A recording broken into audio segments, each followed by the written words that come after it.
Diz assim a palavra de Deus: atendei agora, vós que dizeis, hoje ou amanhã iremos para a cidade tal, e lá passaremos um ano, e negociaremos, e teremos lucros. Vós não sabeis o que sucederá amanhã. Que é a vossa vida? Sois apenas como neblina que aparece por um instante e logo se dissipa. Em vez disso, devíeis dizer: se o Senhor quiser, não só viveremos, como também faremos isto ou aquilo. Agora, entretanto, vos jactais das vossas arrogantes pretensões. Toda jactância semelhante a essa é maligna. Portanto, aquele que sabe que deve fazer o bem e não faz, nisso está pecando. Vamos orar, e essa oração, ela vale também pela oração que sempre fazemos antes da pregação, mas como estou dirigindo o culto, eu gostaria de orar nesse momento, clamando a Deus que tenha misericórdia de nós, que ilumine o nosso entendimento, para que possamos compreender e aplicar a palavra do Senhor. Oremos. Senhor, mais uma vez oramos, mais uma vez agradecemos pelos cânticos entoados, agradecemos pelo privilégio de podermos todos juntos aqui como igreja te servir, bendizer o teu santo nome, agradecer ao Senhor pela salvação em Cristo. Suplicamos nesse instante que o Senhor abra o nosso entendimento para que compreendamos a tua palavra. Tem misericórdia de nós, Senhor. Tem misericórdia de nós. O Senhor conhece as nossas obras, o Senhor sabe daquilo que se passa nos nossos corações. Nos ajuda, nos livra de sermos hipócritas, nos livra de termos uma concepção totalmente equivocada de quem somos. Nos ajuda a caminhar de acordo com a tua vontade. Trata os nossos corações, trata o meu coração. Pedimos isso no nome de Jesus. Amém. Queridos, nós estamos na parte onde Tiago ele continua falando sobre a questão do mundanismo. Nós iremos lembrar que no capítulo 4, no versículo 4, ele fala sobre os amigos do mundo. Ele fala que aqueles que se tornam amigos do mundo se constituem em inimigos de Deus. E ele traça alguns aspectos que fazem parte do mundanismo. São aspectos que têm a ver com a característica do mundo, são os aspectos do mundo, como João fala no capítulo 2. E é importante a gente sempre refletir sobre essas coisas, porque nós, principalmente que somos de uma igreja histórica, Igreja Presbiteriana do Brasil, nós olhamos esses movimentos pragmáticos, esses movimentos que têm abraçado uma teologia totalmente rasa, e achamos que, olha o mundo entrando na igreja, porque eles fizeram uma boate lá, olha o mundo entrando na igreja. Só que nós temos que atentar para a realidade de que o mundo pode também estar entrando na nossa igreja. Por meio de quê? Por meio de cobiça, conforme nós vemos no capítulo 4, ainda no versículo 1 ao versículo 3, por meio de contendas, ainda nesse texto, por meio da soberba, pensamentos soberbos, atitudes soberbas. Versículo 6 do capítulo 4, a palavra de Deus nos diz que Deus ele resiste ao soberbo, mas ele dá graça ao humilde. A maledicência também é um aspecto mundano. De modo, irmãos, que se não atentamos para essas questões e estamos simplesmente nos alegrando pelo fato de sermos uma igreja histórica, diante de Deus isso não vale nada. Nós devemos sim atentar para esse perigo que muitas vezes bate à nossa porta também. E aí Tiago ele encerra essas colocações falando sobre a questão da arrogância, a questão de presumir aquilo que irá acontecer no futuro. É o que Tiago vai combater, especialmente do versículo 13 ao versículo 17. Ele vai falar depois sobre os ricos, mas nós temos aqui essa parte onde Tiago ele critica fortemente essa ideia de pessoas que simplesmente se acham senhores do tempo, senhores de sua vida, senhores de sua existência, e então eles planejam tudo, tirando Deus de cena. Obviamente, é impossível tirarmos Deus da história, é impossível subjugarmos a Deus, é impossível tirarmos Deus do seu trono, mas Tiago vai combater, porque essas pessoas estavam se portando de maneira soberba, eles não estavam reconhecendo o senhorio de Deus. E é diante disso que nós iremos trabalhar de uma forma, eu diria, muito objetiva, porque a carta de Tiago, conforme já temos visto até aqui, é uma carta extremamente pastoral. Quando nós lemos Tiago, a sensação que nós temos é que Tiago está sentado na nossa sala, tomando um café conosco e falando objetivamente acerca daquilo que Deus requer de nós. Não é um tratado teológico como nós temos no caso de Romanos, ainda que exista muita teologia aqui, claro. Mas Tiago, ele é extremamente pastoral, ele é extremamente objetivo em suas colocações. E diante disso, nós iremos pensar hoje sobre o pecado do planejamento arrogante. E, em primeiro lugar, eu convido você a olhar o versículo 13 e versículo 14, onde nós percebemos que a nossa vida ela é imprevisível e breve. A palavra de Deus diz: atendei agora, vós que dizeis, hoje ou amanhã iremos para a cidade tal, e lá passaremos um ano e negociaremos e teremos lucros. Vós não sabeis o que sucederá amanhã. Que é a vossa vida? Sois apenas como neblina, que aparece por um instante e logo se dissipa. A prática comercial entre os judeus era uma prática muito famosa. Eles eram extremamente habilidosos nessa prática da questão comercial e são até hoje. Não são poucos os judeus que moram em São Paulo e que são muito bem-sucedidos nessa área. Então, isso já vem desde aquela época. Tiago, então, estava combatendo o fato de que eles estavam de maneira arrogante, dizendo: nós iremos a tal lugar, iremos a tal cidade, e negociaremos e teremos lucro. Eles sabiam, eles conheciam a lei, eles conheciam o Antigo Testamento, eles sabiam que Deus está no trono, eles sabiam, já tinham ouvido falar disso, mas eles não sabiam totalmente, porque o saber, conforme Tiago tem nos ensinado, é um saber que nos leva à prática. Tiago não está criticando aqui a questão da expansão dos negócios, mas o modo como eles estavam planejando essa expansão. Não há nada de errado, você que trabalha com comércio, ou você que almeja, por exemplo, um emprego melhor, para ganhar mais, não há nada de errado nisso. Obviamente, desde que o seu coração não esteja preso nestas coisas. Tiago estava combatendo aqui o modo como eles estavam fazendo. Eles estavam querendo expandir os seus negócios, mas desconsiderando a soberania de Deus. Esse era o grande problema. Eles estavam confiando na sua força, na sua suposta força, na verdade. E nós percebemos que não é errado nós planejarmos por conta de um texto que nós vemos lá em Lucas, capítulo 14, versículo 28 e versículo 30, onde o Senhor Jesus, mencionando uma parábola, ele fala sem qualquer dificuldade sobre essa questão do planejamento. Lucas 14, do versículo 28 ao versículo 30, diz: pois qual de vós, pretendendo construir uma torre, não se assenta primeiro para calcular a despesa e verificar se tem os meios para concluir? Para não suceder que, tendo lançado os alicerces, e não a podendo acabar, todos os que havia zombem dele, dizendo: este homem começou a construir e não pôde acabar. Então não há qualquer dificuldade de nós planejarmos. Não há qualquer dificuldade de sermos precavidos, de organizarmos, tentarmos, obviamente de maneira prudente e debaixo do temor do Senhor, organizar algumas coisas na nossa vida. Mas por quê? Por que nós devemos nos livrar da arrogância quanto ao planejamento futuro? Tiago traz pelo menos 2 motivos para nós. O primeiro deles, nós encontramos aí na primeira parte do versículo 14, onde ele diz: vós não sabeis o que sucederá amanhã.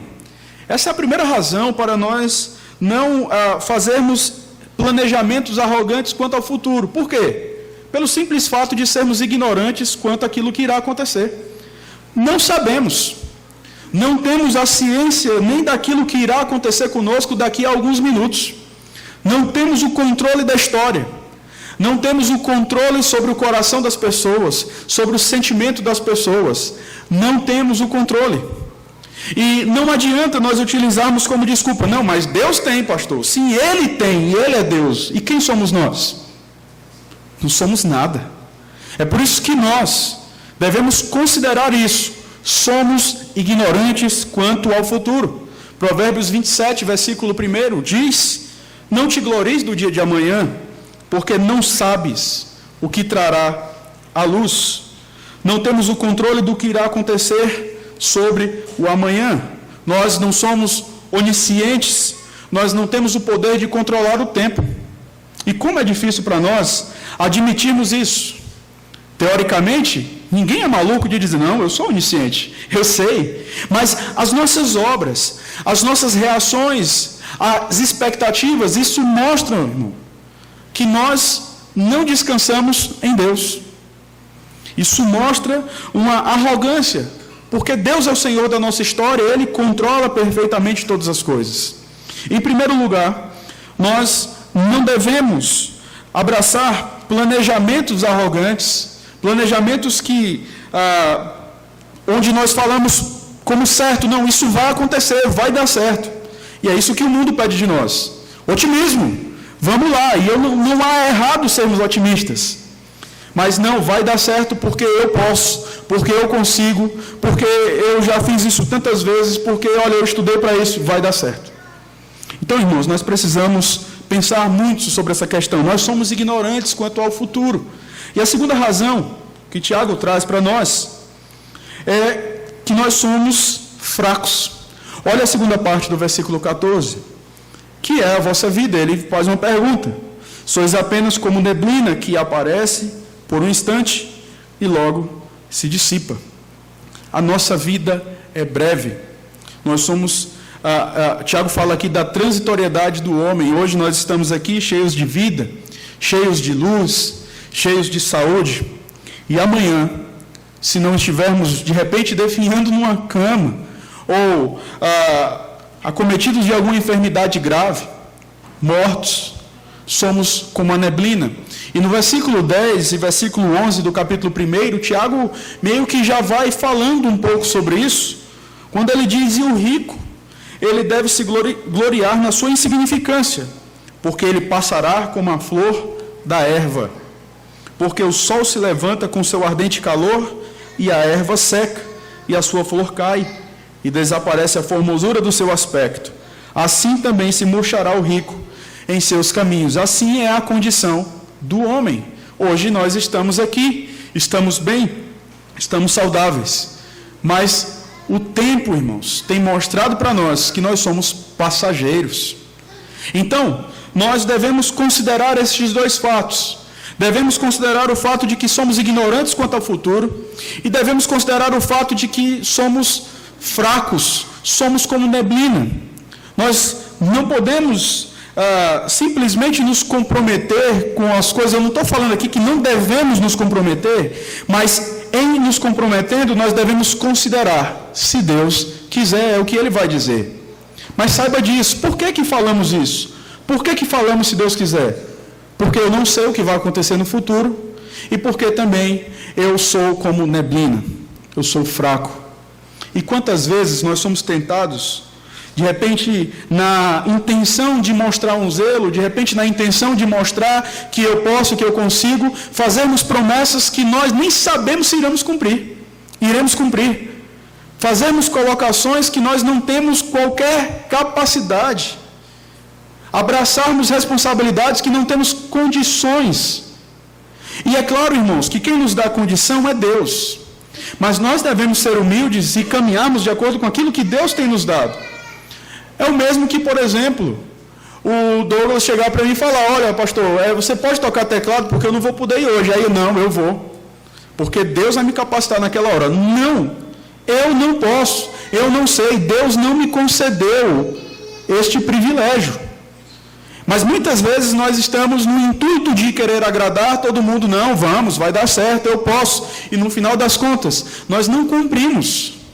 E é claro que existem acidentes aí. É claro que existem dificuldades aí. É claro que quando nós falamos se Deus quiser, isso significa que pode ser, ainda que isso não nos tire a responsabilidade, que as coisas deem totalmente o contrário. Mas o ponto é que estes irmãos, eles tinham como prática, era um hábito para eles se achavam senhores do tempo, senhores da história. Nós conseguimos, nós podemos.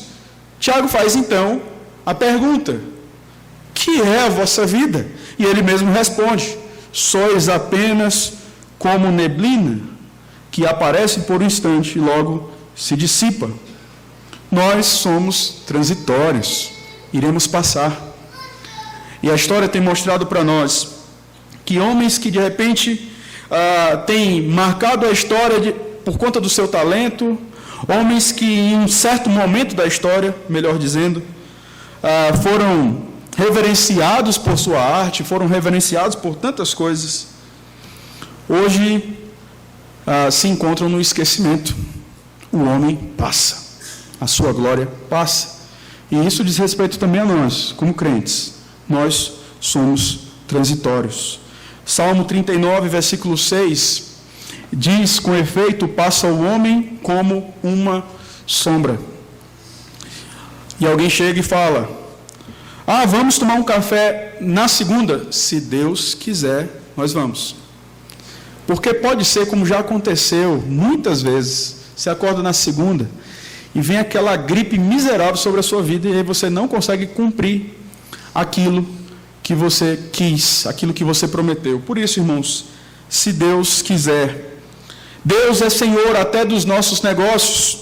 É o que o texto traz para nós. O contexto aqui eram de, digamos assim, pequenos empreendedores, pessoas que trabalhavam aqui, obviamente, em busca de lucro, claro, e Deus é trazido para esse contexto. E o que é interessante é nós pensarmos que a salvação, ela parece que só tem a ver com a nossa alma.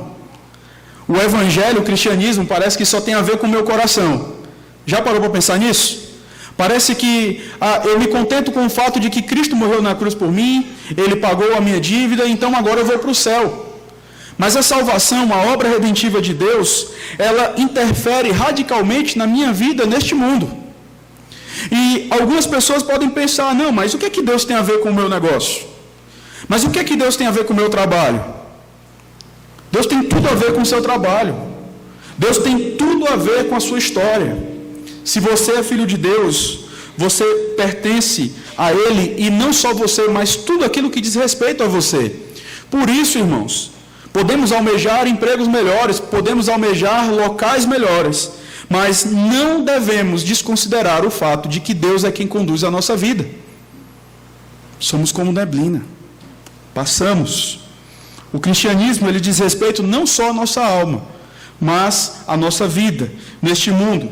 Nós devemos ser humildes e reconhecermos nossa total incapacidade intelectual e física para cumprirmos o que nós planejamos.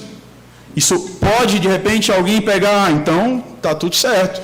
Então, você viu o que o pastor falou? Eu sou incapaz mesmo, eu sou um miserável. Isso não exime, isso não tira a responsabilidade de nós. Mas nós devemos ter cuidado, irmãos, para não sermos orgulhosos e abraçarmos coisas que nós não teremos condições de cumprir. E tem uma frase de Paul Tripp, ele diz que o orgulho o leva a aceitar mais responsabilidades do que você pode aguentar. Seja amoroso, seja carinhoso, mas seja verdadeiro. Vocês, por exemplo, aqui eu gosto muito de ir para a casa dos irmãos, e tem umas casas que sofrem um pouco mais com a minha presença. Mas o ponto é, nem sempre a minha esposa, por exemplo, ela está tão disponível para receber de uma maneira maravilhosa os irmãos. O que é que eu faço então, irmão? Hoje não dá. Eu até queria, mas não dá. Nós devemos, irmãos, reconhecermos as nossas limitações. As implicações dessas questões, a gente está olhando só aquele jargão, mas se Deus quiser eu vou. A gente fala muito isso, nós falamos muito isso. Não, se Deus quiser, pastor, vai dar certo, mas isso é só de lábios, irmãos. Muitas vezes parece que o nosso coração não está comprometido com aquilo. E eu fui refletindo sobre esse texto, refletindo sobre as implicações dele, e parei numa questão que muitas vezes a gente não pensa. E é uma questão que há um risco para mim. Eu falo para mim porque eu tenho que preparar a aula para quarta, eu tenho que preparar alguns estudos, eu dou estudo no domingo, eu prego à noite, e como é tentador dizer, não, eu vou conseguir, no sábado eu termino. A questão da procrastinação, deixa para a última hora. A procrastinação, irmãos, é uma declaração de soberba, porque eu não sei o que vai acontecer comigo. Mas se Deus está me dando condições hoje, se Deus está me dando tempo hoje para fazer aquilo que Ele quer que eu faça, e eu deixo para a última hora, eu estou dizendo, não, mas vai dar certo. Eu vou conseguir fazer. Eu estou dizendo uma coisa que eu não sei. Eu não sei se eu vou conseguir. Por isso, a procrastinação é uma questão pecaminosa. Para quem não sabe o que é procrastinação, é deixar as coisas para a última hora. Então, irmãos, nós devemos aproveitar o tempo que Deus nos dá hoje e fazermos aquilo que Ele quer para as nossas vidas. Nós somos ignorantes quanto ao futuro, nós somos como neblina, somos transitórios. Os irmãos irão lembrar de um certo domingo, estive aqui e passei mal. Não preguei. Me preparei, cheguei aqui, mas não preguei. Porque do Senhor é o tempo. Eu não sei. Pode ser que a gente saia daqui e algo nos aconteça. Ou não. A vida é imprevisível, irmãos. Deus é Senhor. Deus controla todas as coisas. Mas Deus, na sua soberania e amor, não nos livra de situações caóticas. Por isso, não devemos dizer que iremos fazer alguma coisa amanhã sem sabermos. Devemos dizer, se Deus quiser. E é o que ele diz no versículo 15. Nós devemos considerar a soberania de Deus. Em vez disso, devias dizer, se o Senhor quiser, não só viveremos, como também faremos isto ou aquilo. Tiago, então, convoca os seus leitores para que substituam uma atitude arrogante diante de Deus por uma ação humilde. É o que ele diz no verso 15, logo no início. Em vez disso, em vez de dizer que nós vamos fazer, em outras palavras, em vez de dizer o nosso braço irá conseguir, a nossa força irá realizar isso, em vez disso, digam, se o Senhor quiser, não só viveremos, como também faremos isto ou aquilo. Tiago não está dizendo aqui que nós devemos pegar esta frase, se o Senhor quiser, e transformá-la num jargão, e parece que virou isso nos nossos dias. Não, se Deus quiser, e aí o cara nem reflete. Ele diz, não, aí alguém fala, não, mas, e se não der certo? Não, vai dar certo se Deus quiser. Aí não dá certo, aí o cara morre. Já viu essa situação? Não, vai dar, se Deus quiser. Aí não dá certo, porque Deus não quis. Aí o cara morre. E mata quem estiver perto. Nós devemos reconhecer a soberania de Deus. Se Deus quiser, Deus é Senhor da nossa história. Deus é Senhor da nossa disposição mental. Deus é Senhor da nossa disposição de coração. Não devemos, irmãos, traçar essa questão, abraçar essa questão como um mero jargão. Uma mera frase de efeito, que de repente nos exime de uma possível postura arrogante diante de Deus. Não, vamos dizer se Deus quiser, porque sabe como é que é, né? E alguém fala, não, vai acontecer. Não, olha o crente batendo na madeira. Enfim, é o crente supersticioso do nosso país. Então, irmãos, nós devemos não só entendermos que as coisas acontecem se Deus quiser, mas nós devemos viver, de fato, isso que nós falamos. Se não acontecer, eu descanso. Se não acontecer, eu entendo, tudo coopera para o bem daqueles que amam a Deus. Se não acontecer, eu penso se é possível, licitamente dentro das Escrituras, traçar outras alternativas. E eu tenho que estar de coração aberto para entender que Deus não quer que aquilo aconteça. E em toda forma, é isso que significa dizer, se Deus quiser. Tiago, ele nos chama não só a termos uma confissão, mas uma prática. É por isso que no capítulo 1, versículo 22, Tiago ele diz que tornai-vos, pois, praticantes da palavra, e não somente ouvintes, enganando-vos a vós mesmos. Por favor, em outras palavras, Tiago ele meio que olha para nós, ele diz, não digam só se Deus quiser, se vocês não confiam na soberania de Deus. Não digam se Deus quiser, se quando as coisas dão errado, vocês simplesmente não se contentam na vontade de Deus. Deus é Senhor. E o Salmo 115, versículo 3, deixa isso muito claro para nós.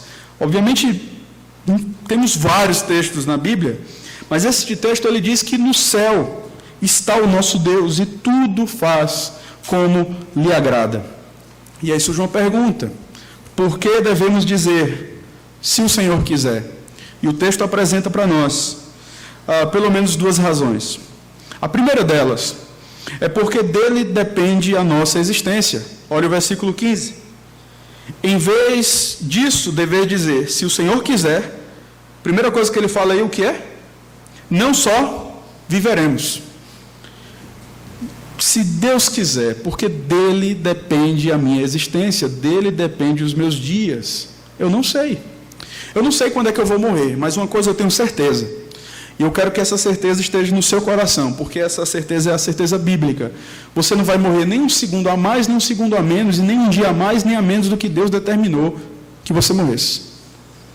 Vai ser naquele dia, naquela hora, naquele minuto e naquele segundo, enfim. Você vai exatamente no dia que o Senhor quiser, porque Ele tem a sua vida. E não só a sua vida, Ele tem a vida de todos nas suas mãos. O Salmo 36, versículo 6, diz que tu, Senhor, preservas os homens e os animais. A preservação de Deus, a providência de Deus, alcança não só a igreja, mas alcança os ímpios também. Porque quem possibilita o alimento, quem possibilita a subsistência até mesmo daqueles que não reconhecem a Deus, é o próprio Senhor, pela sua bondade. Porque Ele é bom até para com os ingratos e maus. Então, esse é o nosso primeiro ponto. A primeira razão por que nós devemos dizer se o Senhor quiser. Segundo, porque dele depende aquilo que intentamos fazer. Olha ainda o verso 15. Se o Senhor quiser, não só viveremos, ou seja, dele depende a nossa existência, como também faremos isto ou aquilo. E os autores bíblicos, eles reconheceram isso. Eu vou citar apenas 3 textos aqui, rapidamente, para embasar essa ideia. 1 Coríntios 4,19, Paulo, ele diz, mas em breve irei visitar-vos, se o Senhor quiser. E então conhecerei não a palavra, mas o poder dos ensoberbecidos. Paulo sabia que tinha sido comissionado por Deus para pregar o Evangelho, sabia que ele tinha que passar naquela igreja, sabia que estava debaixo do controle de Deus, mas ele não entende ali que Deus deu carta branca para ele. Ele entende que mesmo Deus comissionando ele para fazer a sua vontade, ele estava debaixo da vontade soberana de Deus, ele só ia se o Senhor quiser. E a gente precisa ter muita lucidez quanto a essa questão. Por quê? Porque, irmãos, a obra do Senhor, até aquilo que é justo, acontece na velocidade de Deus, daquilo que Ele quer. Ele convence o coração que Ele quer, quando quer, como quer. E nós devemos, sim, trazer essa questão do se Deus quiser, para essas questões também. Eu vou pregar o Evangelho para minha família. Eu vou pregar o Evangelho para pessoas que não conhecem a Deus, mas sabendo que essas pessoas só alcançarão a misericórdia se Deus quiser. Hebreus 6, versículo 3, traz a mesma ideia. Isso faremos se Deus permitir. E aí, o texto que nós já lemos, Provérbios 16, 1. O coração do homem pode fazer planos. Observe, não há nada de errado no ato de fazer planos, mas a resposta certa dos lábios vem do Senhor. É por isso que nós dizemos, se Deus quiser, porque Ele é Senhor. A arrogância dos judeus deveria ser substituída por uma postura mais humilde, evidenciada por uma total dependência de Deus. Sem a misericórdia de Deus, sem o seu amor, nós não somos ninguém. Não somos. Estamos Muito pelo contrário, estaríamos totalmente perdidos. Vimos hoje pela manhã sobre o que o pecado nos causou. Nós devemos então, mais uma vez, diante dessa questão, nós devemos ser humildes, nós devemos considerar a soberania de Deus, mais do que usarmos um simples jargão. Nós devemos descansar em sua soberania, devemos atribuir o louvor e o mérito dos nossos feitos ao grande sustentador e realizador, o Senhor Deus. Porque de Deus depende não só a nossa existência, depende daquilo que nós fazemos também. E quantas vezes nós não estamos lutando porque alguém não nos reconheceu, quando na verdade só fizemos porque Deus nos habilitou aquilo. Essa é a implicação de se Deus quiser, e a gente não pensa muitas vezes. Sim, irmãos, nós precisamos considerar isso. Teoricamente, nós somos muito humildes, mas na prática, essa é uma terrível luta que o nosso coração trava todos os dias. Atos 17, versículo 28, Paulo, no Areópago, ele fala aos atenienses o seguinte: pois nele vivemos, nos movemos e existimos, como alguns dos vossos poetas têm dito, porque dele também somos geração. Hoje nós estávamos conversando sobre a questão do livre-arbítrio, e nós sabemos que o homem não tem mais livre-arbítrio para a salvação. E aí nós pensamos, eu estou diante de um guarda-roupa que tem 5 blusas, e aí eu não tenho liberdade, pastor, para escolher as blusas? Nossa, claro que nós temos. Eu vou escolher a blusa que eu vou. Mas o Deus que é onisciente, que já sabia, e a sua onisciência é perfeita, eu vou escolher exatamente aquela que ele determinou. E aí você pergunta, então não tem livre-arbítrio? Se formos por este ponto, não. Deus coordena todas as coisas. Mas uma coisa é certa, a Escritura nos mostra que se nós fazemos algo de errado, a culpa é nossa, mas se fizermos algo bom, a glória é somente do Senhor Deus. Por isso, irmãos, devemos reconhecer que aquilo que nós fazemos foi porque o Senhor Deus, em sua soberania, nos possibilitou fazer. Ele não só mantém a nossa existência, ele nos habilita para a sua obra. E aí, no versículo 17, versículo 16 e 17, nós percebemos aí a arrogância sendo duramente tratada como pecado, como de fato é. Versículo 16 e 17 diz: agora, entretanto, vos jactais das vossas arrogantes pretensões.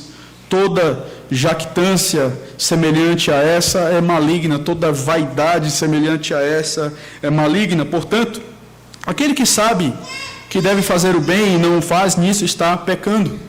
O início deste texto aponta para o fato de que eles estavam muito mais do que se considerando capazes de realizar a obra. Eles estavam meio que se colocando no lugar de Deus, achando que eles eram senhores do seu destino. E isso está exatamente no fato de que Tiago, ele diz que essa jactância, ela é maligna. E nós percebemos que isso tem tudo a ver com o que nós vemos aqui no capítulo 3, quando ele fala da sabedoria do mundo que é demoníaca. Essa postura que muitos dizem, não, mas você tem que ser forte, não, mas você tem que mostrar que você tem condição, não, mas você não pode baixar a guarda, você não pode pedir ajuda, você não pode dizer eu não sei. Isso é o que o mundo diz, e esse discurso está entrando nas igrejas. Quem disse que nós sabemos? Quem disse que nós podemos? Nós não somos nada, irmãos. Nós não somos nada. A maior contradição que existe é alguém se vangloriar porque de repente leu 5 livros ou coisas do tipo. Não há genialidade no cristianismo. O que há é uma revelação de Deus. Eu estou falando em relação à revelação do Senhor. É claro que Deus ele vai dotar algumas pessoas de uma habilidade especial. Isso aí nós não duvidamos. Mas ele faz isso para benefício do povo dele, para a glória dele. E não para envaidecimento pessoal. Ainda mais, como podemos ser arrogantes diante da teologia, diante da palavra de Deus, se o que temos foi revelado pelo Senhor, mas nos portamos muitas vezes como se tivéssemos um conhecimento superior aos demais, como se tivéssemos uma iluminação diferente dos demais. Isso é gnosticismo. João combateu isso com os falsos mestres que se diziam conhecedores dos mistérios de Deus. Não, irmãos. Nós precisamos ser humildes diante do Senhor. Não porque isso é bonito, mas é porque essa é a única resposta coerente que nós podemos dar diante de um Deus tão grande. Não é porque as pessoas, nossa, como ele é humilde, que bonitinho. Não, irmãos. É porque Deus é muito maior do que nós.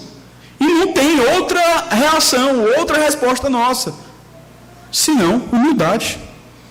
João Calvino, falando sobre essa ideia deles estarem querendo se colocar no lugar de Deus, na verdade, acharem que estavam se colocando no lugar de Deus, podemos aprender destas palavras que Tiago está condenando mais do que simplesmente uma fala equivocada. Isso é Calvino. Eles estavam se gloriando em suas vãs pretensões. Não somente roubavam a Deus o direito de governar, como também se gloriavam disto. Por isso que Tiago diz que essa jactância, ela é maligna, ou seja, ela é pecaminosa, ela é perversa, ela é mundana, ela expressa a sabedoria deste século, ela expressa uma sabedoria demoníaca. E 1 João 2, versículo 16, nós precisamos considerar este terceiro aspecto do mundo que João levanta, porque é exatamente este aspecto que Tiago está combatendo aqui. A palavra de Deus diz, porque tudo que há no mundo, 1 João 2,15, 2,16, desculpa, porque tudo que há no mundo, a concupiscência da carne, a concupiscência dos olhos, e o que ele diz no final, a soberba da vida, não procede do Pai, mas procede do mundo. Não se esqueça de que Tiago não está condenando os planos, mas a arrogância de tentar tirar Deus de cena e dizer, não, nós conseguiremos, nós podemos. Isso é pecado. E nós precisamos considerar Deus no início, no meio e no fim de tudo aquilo que nós intentamos fazer. No verso 17, ele encerra dizendo, portanto, aquele que sabe que deve fazer o bem e não faz, nisso está pecando. O contexto dessa colocação é exatamente esse que nós acabamos de ler. Em outras palavras, o que Tiago está dizendo aqui é, aquele que sabe que deve atribuir a Deus o poder e a prerrogativa de Senhor de todas as coisas e não faz, nisso está pecando. Mas onde está escrito que Deus é Senhor e soberano? Na Escritura. É por isso que eu posso utilizar este versículo para as demais questões, porque não há qualquer dificuldade, porque o princípio aqui é, aquele que sabe o que diz a Escritura, mas faz o contrário, nisso está pecando, ou simplesmente não o faz, porque é isso que o texto diz.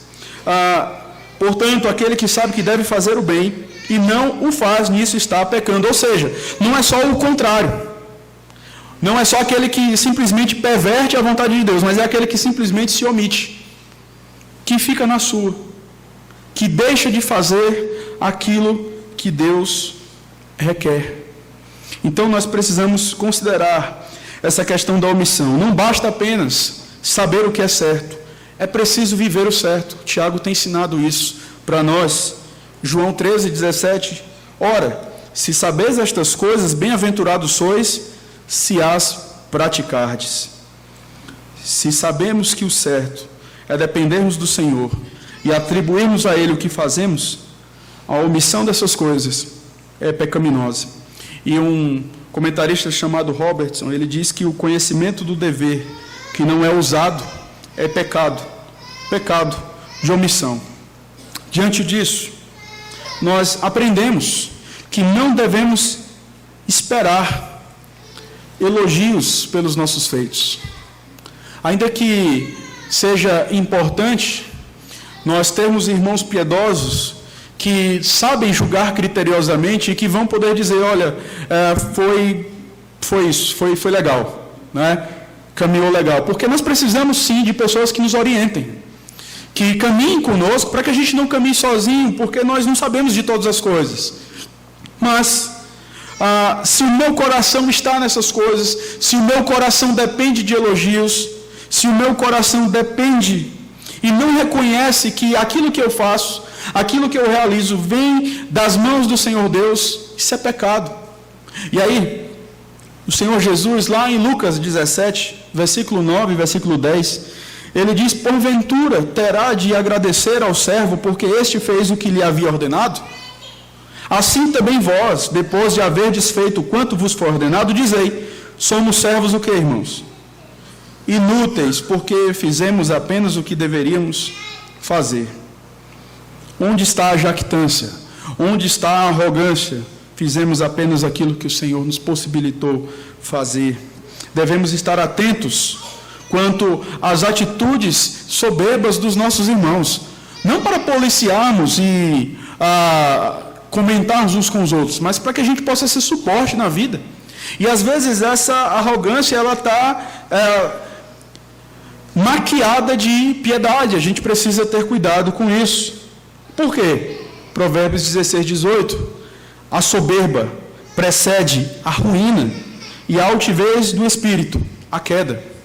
Quantos e quantos homens de Deus caminharam de maneira correta, buscaram fazer a vontade de Deus, eram pessoas que olhávamos e dizíamos: não, olha, esse homem é uma bênção, vai continuar assim, e de repente, alguém que em um certo momento da sua vida se perdeu porque aceitou os elogios, aceitou os aplausos, reconheceu que aquilo que ele estava fazendo era dele e não de Deus, e aí ele então se perde.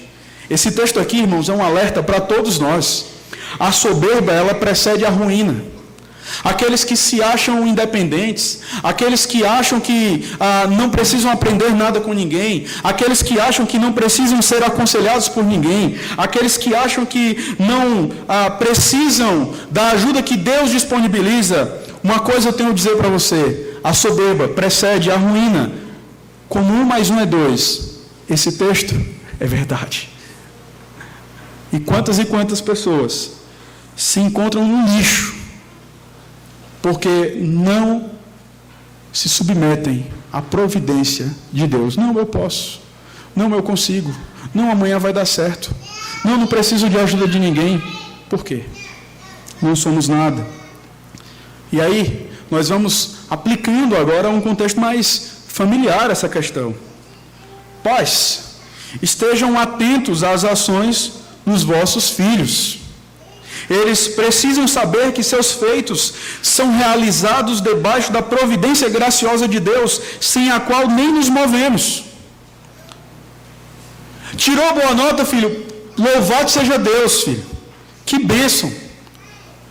Olha como Deus foi gracioso e te abençoou e cuidou de você para que você chegasse aqui. Foi chamado para isso. Que bênção, filho. Olha o que Deus está providenciando na sua vida. Olha o que Deus está fazendo. Mas como é tentador, irmãos, aplaudirmos. Como é tentador. Olha como meu filho é melhor do que o filho de vocês. E essa é uma tentação que a gente vai passar. Olha como ele sabe. Olha como ele faz. A gente não fala isso, né? Mas já parou para pensar? Imagine a situação.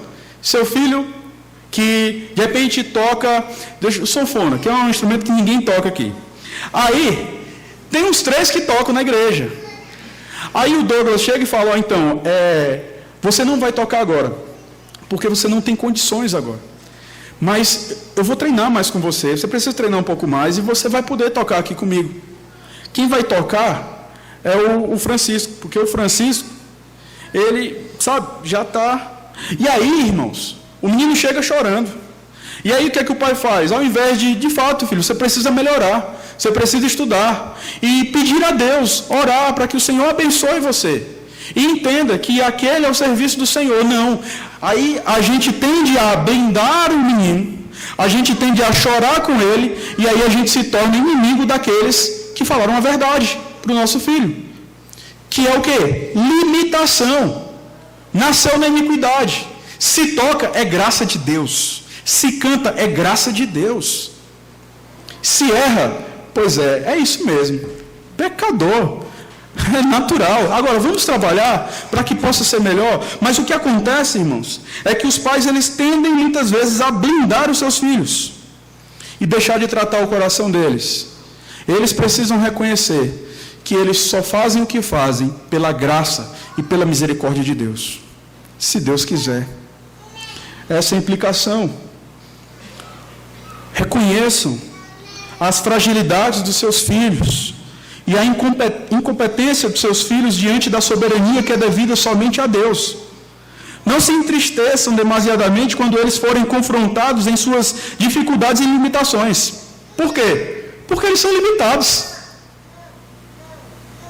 Olhe para a teologia da depravação. Olhe para a doutrina do pecado.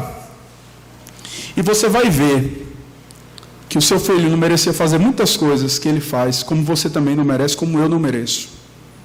Somos servos inúteis. Fazemos apenas aquilo que Deus nos possibilita fazer. Crianças, reconheçam que Deus é quem dá a capacidade para estudar e aprender as matérias de modo que possam tirar boas notas. Deus deve ser louvado e não vocês. Deus deve ser visto e não vocês. Adolescentes, reconheçam que os talentos que Deus tem dado a vocês, e não são poucos. Eu louvo a Deus porque Deus tem abençoado esta igreja com talentos. Reconheçam que isso serve para que vocês apontem ainda mais para Deus. Que vocês encarem a missão de serem holofotes que apontam para o Senhor. Ele é quem está no palco. Ele é quem deve ser visto. Ele é quem deve ser aplaudido. Ele é quem deve ser reconhecido. É Deus. É Deus. Jovens, não deixem de ouvir os mais velhos e os mais maduros.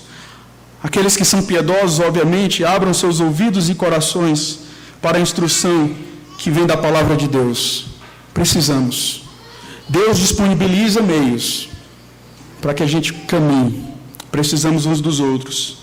Encerrando, idosos, irmãos veteranos, vocês continuam hoje tão dependentes da misericórdia de Deus, quanto no dia que o Senhor chamou.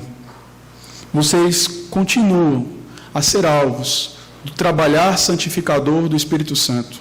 Paulo diz: estou plenamente certo que aquele que começou a boa obra em vós há de completá-la. Quando Deus nos chama, Deus ele não olha o nosso currículo, Deus não olha os anos de vida, Deus olha o nosso coração, Deus olha o nosso temor. Sejam exemplos de temor para os mais jovens, sejam exemplos de sabedoria para nós mais jovens. Nós precisamos, irmãos, reconhecer diante de Deus a nossa fraqueza, a nossa incompetência e, ao mesmo tempo, percebermos que tudo aquilo que temos feito é manifestação da graça e da misericórdia de Deus. Que Deus nos abençoe, que Deus nos ajude a vivermos conforme a sua vontade. Nesse momento, eu...